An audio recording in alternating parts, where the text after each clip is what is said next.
નમસ્કાર, આપ જોઈ રહ્યા છો નેશન પ્લસ ન્યૂઝ. હું છું આપની સાથે હેતલ વગર. સ્થાનિક સ્વરાજ્યની ચૂંટણીઓ પહેલા જ ગુજરાત સરકારે મોટો દાવ રમી લીધો છે. ગાંધીનગર ખાતે મળેલી કેબિનેટ બેઠકમાં નવા તાલુકાઓની રચના માટેની ચર્ચા કરવામાં આવી હતી. મુખ્યમંત્રી ભૂપેન્દ્ર પટેલની અધ્યક્ષતામાં યોજાયેલી કેબિનેટ બેઠકમાં કુલ 17 નવા તાલુકાની રચના માટેની સૈદ્ધાંતિક મંજૂરી મળી ગઈ છે. જાન્યુઆરી અથવા ફેબ્રુઆરીમાં યોજાનાર ચૂંટણીઓમાં આ નવા તાલુકાઓનો સમાવેશ કરવામાં આવી શકે છે. રાજ્ય મંત્રીમંડળે નાગરિકો, પ્રજાવર્ગો તેમજ પદાધિકારીઓની રજૂઆતોને ધ્યાને લઈને આ તાલુકાઓની રચના કરી છે.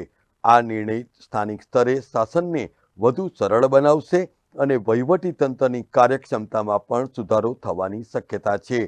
એટલું જ નહીં, પરંતુ નવા તાલુકાઓ અસ્તિત્વમાં આવવાથી નાગરિકોને હવે સરકારી કામકાજ માટે દૂર જવું નહીં પડે, જેને પરિણામે સમય અને શક્તિ બંનેનો બચાવ પણ થશે.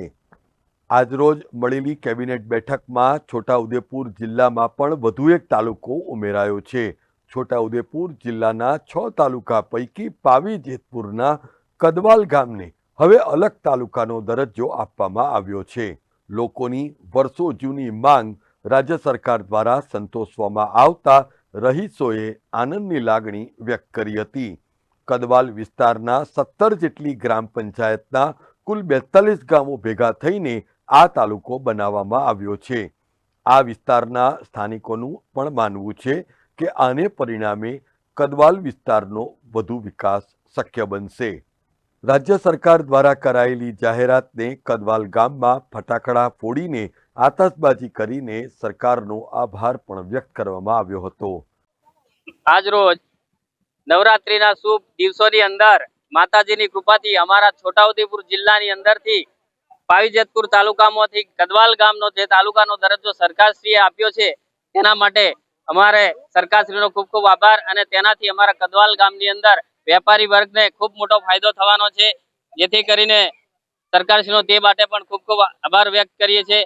બીજું કે આ વિસ્તારની અંદર સ્ટેટની અંદર આ કદવાલ એક તાલુકા લેવલનું ગામ તરીકે વખણાતું હતું. દરેક કામગીરી અહીંયાથી થતી હતી. એવું કહેવાય છે કે પૂર્વ મુખ્યમંત્રી ચીમનભાઈ પટેલ પણ આ કદવાલની સીટ ઉપરથી એકવાર ચૂંટણી લડેલા હતા, એવું પણ કહેવાય છે. જેથી કરીને અમારી વર્ષોથી માંગણી હતી કે અમારો કદવાલ છે એ તાલુકો બને, જેથી કરીને સરકારનો આ બાબતે ખૂબ ખૂબ આભાર વ્યક્ત કરીએ છીએ. અમારા પાવીજેતપુર તાલુકો જે વિભાજન થઈને કદવાલ તાલુકો બની રહ્યો છે, એ તાલુકામાં હું કદવાલ જિલ્લા પંચાયતનો સભ્ય છું. અને આ વિસ્તારની જનતાને પાવીજેતપુર જવા માટે કદવાલથી 25 કિલોમીટર હતું. કંડા, બોરકંડા, ચુલી, ઈટવાળા, જોગપુરા અને 40 કેટલા કિલોમીટર જેટલું અંતર હતું. એ પણ નાના માણસોને ફાયદો થવાનો છે. અને બીજું કે આ કદવાલ તાલુકો બનવાથી અમારી સેન્ટ્રલ કોઓપરેટિવ બેંક પણ કદવાલમાં આવશે. કે દૂધનો પગાર લેવા જવા માટે સેન્ટ્રલ કોઓપરેટિવ બેંકમાં પાવીજેતપુર તાલુકામાં ધક્કા ખાઈ ખાઈને લોકો થાકી ગયા હતા. પણ અમારા રાજ્યના મુખ્યમંત્રી આ બધું ધ્યાનમાં લઈ અને આજુબાજુના જે જિલ્લાઓ, એક પંચમહાલ આવેલો છે બાજુમાં જિલ્લો, ઉત્તરની સાહેબ અમારો દાહોદ જિલ્લો આવેલો છે. આ ગામડાઓ જે એવું લાગતું હતું કે આ જિલ્લા આપણા તાલુકાના નથી, એટલું બધું લાગતું હતું. પણ અમારી જે માંગણી હતી એ માંગણીને અમારી સરકારે ધ્યાને આપી આ કદવાલનો વિકાસ 100% થવાનો છે. અને ભારતીય જનતા પાર્ટીનું શાસન આવ્યા પછી આ વિસ્તારમાં વિકાસ તો થઈ રહ્યો છે, પણ એનાથી બમણો વિકાસ થવાનો છે.